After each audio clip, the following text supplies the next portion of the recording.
ഇന്നത്തെ വീഡിയോയിൽ ഡെയിലി യൂസിന് പറ്റിയിട്ടുള്ള കുറച്ച് കോമൺ ഷോർട്ട് ഫ്രേസസ് നോക്കാം. അതിനു മുമ്പ് എന്താണ് ഫ്രേസ് എന്ന് പറഞ്ഞാൽ a phrase is a group of words that give some meaning, കുറച്ച് മീനിങ് തരും, but doesn't give complete idea. Complete ആയിട്ടുള്ള ഐഡിയ എന്താണ് അതുകൊണ്ട് ഉദ്ദേശിക്കുന്നത് എന്നുള്ളത് തരില്ല, പക്ഷേ കുറച്ച് മീനിങ് തരും. എക്സാമ്പിൾ നോക്കുകയാണെങ്കിൽ ഇൻ ദി മോർണിംഗ്, രാവിലെ അല്ലേ. രാവിലെ എന്ന് പറയുന്നത് രാവിലെ എന്താണ് നടക്കുന്നത് അല്ലെങ്കിൽ എന്താണ് കാര്യം എന്നുള്ളതൊന്നും അറിയില്ല. അതുപോലെ തന്നെ ഓൺ ദി ടേബിൾ, മേശപ്പുറത്ത് എന്തോ ഉണ്ട് അല്ലെങ്കിൽ എന്തോ കാര്യമുണ്ട്, പക്ഷെ എന്താ ഏതാണെന്നൊന്നും അറിയില്ല, പക്ഷേ ഓൺ ദി ടേബിൾ, മേശപ്പുറത്ത്. അത്രയാണ് ഫ്രേസ് എന്ന് പറഞ്ഞാൽ. അപ്പൊ ഈ സെന്റൻസും ഫ്രേസും തമ്മിലുള്ള ഡിഫറൻസ് എന്താണ്?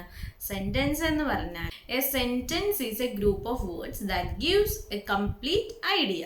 അത് കംപ്ലീറ്റ് ആയിട്ടുള്ള ഒരു ഐഡിയ തരും. ആ ഒരു സെന്റൻസ് വായിച്ചാൽ എന്താണ് കാര്യം എന്നുള്ളത് നമുക്ക് കംപ്ലീറ്റ് കിട്ടും. അതാണ് സെന്റൻസ്. അതിന് സബ്ജക്റ്റ് ഉണ്ടായിരിക്കും, വെർബ് ഉണ്ടായിരിക്കും. എക്സാമ്പിൾ നോക്കാം.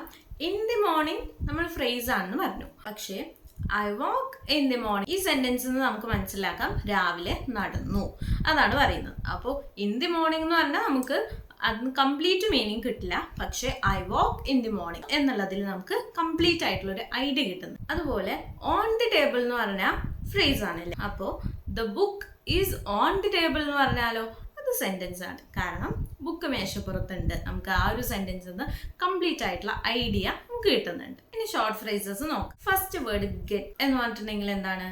ലഭിക്കുക, കിട്ടുക അല്ലേ. ഇനി ഗെറ്റിന്റെ കൂടെ അപ്പ് ചേർന്നാൽ മീനിങ് മാറി. ഗെറ്റപ്പ് എന്ന് പറഞ്ഞാൽ എഴുന്നേൽക്കുക. ഞാൻ എല്ലാ ദിവസവും നേരത്തെ എഴുന്നേൽക്കും. എങ്ങനെ പറയാം? I get up early every day. So getup എന്ന് പറഞ്ഞാൽ എഴുന്നേൽക്കുക. ഇനി ഗെറ്റിന്റെ കൂടെ ഇന്നാണ് നമ്മൾ ആഡ് ചെയ്യുന്നെങ്കിലോ ഗെറ്റ് എന്ന് പറഞ്ഞാൽ അകത്ത് കയറുക. കാറിൽ കയറൂ, ഗെറ്റ് ഇൻ ദി കാർ. ഇനി ഗെറ്റ് ഔട്ട് എന്ന് പറഞ്ഞാലോ പുറത്ത് കടക്കുക. മുറിയിൽ നിന്നും പുറത്ത് കടക്കൂ, get out of the room. ഇനി ഗെറ്റ് ബാക്ക് ആണെങ്കിലോ ഗെറ്റ് ബാക്ക് മടങ്ങിയെത്തുക. അവൻ വൈകി മടങ്ങിയെത്തി, ഹി ഗോട്ട് ബാക്ക് ലേറ്റ്. അപ്പോൾ ഗെറ്റ് അപ്പ് എന്ന് പറഞ്ഞാൽ എഴുന്നേൽക്കുക, ഗെറ്റ് ഇൻ എന്ന് പറഞ്ഞാൽ അകത്ത് കയറുക, ഗെറ്റ് ഔട്ട് എന്ന് പറഞ്ഞാൽ പുറത്ത് കടക്കുക, ഗെറ്റ് ബാക്ക് മടങ്ങിയെത്തുക. ഓക്കെ, അടുത്ത വേർഡ് നോക്കാം. കം എന്ന് പറഞ്ഞാൽ വരുക. കം എന്ന് പറഞ്ഞാൽ അകത്ത് വരിക. കം നമുക്ക് കേട്ട് നല്ല പരിചയം ഉണ്ടാവില്ലേ? സ്കൂളിൽ ടീച്ചേഴ്സൊക്കെ അധികം പറയാറുണ്ട് കമ്മിൻ അല്ലേ. കമ്മിൻ എന്ന് പറഞ്ഞാൽ അകത്ത് കയറുക. ദയവായി അകത്ത് വരൂ, പ്ലീസ് കമ്മിൻ. ഇനി കം ഔട്ട് ആണെങ്കിലോ പുറത്ത് വരിക. സൂര്യൻ പുറത്ത് വന്നു, the sun came out. Come back എന്ന് പറഞ്ഞാൽ തിരിച്ചു വരിക. വേഗം തിരിച്ചു വരൂ. എങ്ങനെ പറയാം? Come back soon. ഇനി കമോൺ എന്ന് പറഞ്ഞാലോ കമോൺ എന്ന് പറഞ്ഞാൽ വേഗം, ഒരു ഉത്സാഹിപ്പിക്കുകയാണ് അല്ലേ. വേഗം നമുക്ക് പോവാം അങ്ങനെ പറയില്ലേ. അപ്പോൾ come on let's go.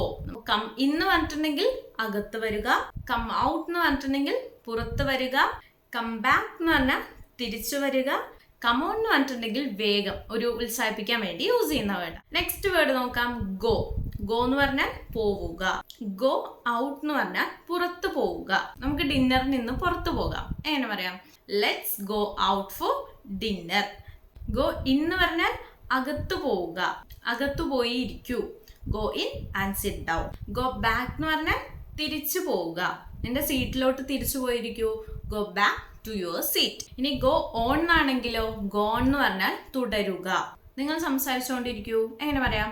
Go on talking. അപ്പൊ ഗോ എന്ന് പറഞ്ഞാൽ പോവുക, ഗോ ഔട്ട് എന്ന് പറഞ്ഞാൽ പുറത്തു പോവുക, ഗോ ഇൻ എന്ന് പറഞ്ഞാൽ അകത്ത് പോവുക, ഗോ ബാക്ക് എന്ന് പറഞ്ഞാൽ തിരിച്ചു പോവുക, ഗോ ഓൺ എന്ന് പറഞ്ഞാൽ തുടരുക. നെക്സ്റ്റ് വേർഡ് നോക്കാം. പുട്ട് എന്ന് പറഞ്ഞാൽ എന്താണ്? ഇടുക. ഇനി പുട്ടിന്റെ കൂടെ ഓൺ ചേർന്ന് എന്തായി?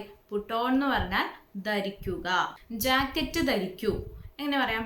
Put on your jacket. Put off എന്ന് പറഞ്ഞാൽ മാറ്റി വെക്കുക. മീറ്റിംഗ് അവർ മാറ്റി വെച്ചു. എങ്ങനെ പറയാം? They put off the meeting. Put out എന്ന് പറഞ്ഞാൽ അണയ്ക്കുക അല്ലെങ്കിൽ ഓഫ് ചെയ്യുക എന്നുള്ള മീനിങ് ഒക്കെ വരും. അവർ ലൈറ്റ് ഓഫ് ചെയ്തു.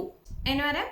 ദേ പുട്ട് ഔട്ട് ദ ലൈറ്റ്. അപ്പൊ പുട്ട് ഓൺ എന്ന് പറഞ്ഞിട്ടുണ്ടെങ്കിൽ ധരിക്കുക, പുട്ട് ഓഫ് എന്ന് പറഞ്ഞിട്ടുണ്ടെങ്കിൽ മാറ്റി വെക്കുക, പുട്ട് ഔട്ട് എന്ന് പറഞ്ഞിട്ടുണ്ടെങ്കിൽ അണയ്ക്കുക. ഓക്കെ, അടുത്ത വേർഡ് നോക്കാം. ടേൺ എന്ന് പറഞ്ഞാൽ തിരിയുക. ടേൺ ഓൺ എന്ന് പറഞ്ഞാൽ എന്താണ്? ഓൺ ചെയ്യുക. അത് എളുപ്പമാണ് അല്ലേ. ടേൺ ഓൺ എന്ന് പറഞ്ഞാൽ ഓൺ ചെയ്യുക. ഫാൻ ഓൺ ചെയ്യൂ, ടേൺ ഓൺ ദ ഫാൻ. ഇനി ടേൺ ഓഫ് എന്ന് പറഞ്ഞാലോ, ഓഫ് ചെയ്യുക. ടി വി ഓഫ് ചെയ്യൂ, turn off the T V. Turn around എന്ന് പറഞ്ഞാലോ, തിരിഞ്ഞു നോക്കുക. തിരിഞ്ഞ് എന്നെ നോക്കൂ. എങ്ങനെ പറയാം? Turn around and look at me. അപ്പോൾ ടേണിൽ നമ്മൾ ഏതൊക്കെയാണ് നോക്കിയത്?